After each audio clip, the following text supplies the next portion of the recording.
প্ৰদেশ কংগ্ৰেছৰ সভাপতিৰ পৰা অপসাৰণ কৰা হৈছিল।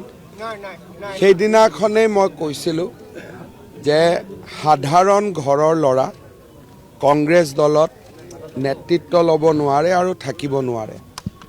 বিশেষকৈ অসম প্ৰদেশ কংগ্ৰেছত হিন্দু ল'ৰা আৰু সাধাৰণ ঘৰৰ পৰা অহা ল'ৰা থাকাৰ বৰ্তমান পৰিৱেশ একেবাৰেই নাই। ভূপেন বৰাৰ ৰেজিগনেশ্যনলৈ মই আচৰিত নহয়। মই আগতেই জানিছিলোঁ যে এটা দিন আহিব ভূপেন বৰাই পদত্যাগ কৰিবই লাগিব। আৰু মই আজিও আপোনালোকক কৈ দিছোঁ 2029 চনৰ লোকসভা ইলেকশ্যনৰ আগতে প্ৰদ্যুৎ বৰদলৈও কংগ্ৰেছ দল ত্যাগ কৰিব।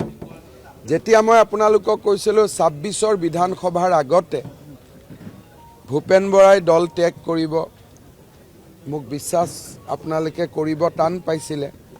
আৰু আজি মই দ্বিতীয় ভৱিষ্যতবাণী কৰিছোঁ 2029 চনৰ লোকসভা নিৰ্বাচনৰ প্ৰাক মুহূৰ্তত প্ৰদ্যুৎ বৰদলৈও কংগ্ৰেছ দল ত্যাগ কৰিব। অহাকালি গধূলি মই কোনোবা এটা সময়ত ভূপেন বৰাৰ ঘৰলৈকে যাম আৰু ভৱিষ্যত ৰাজনীতি তেওঁ মনত কি ভাবিছে বা কি কৰিব খুজিছে মই খবৰ ল'ম।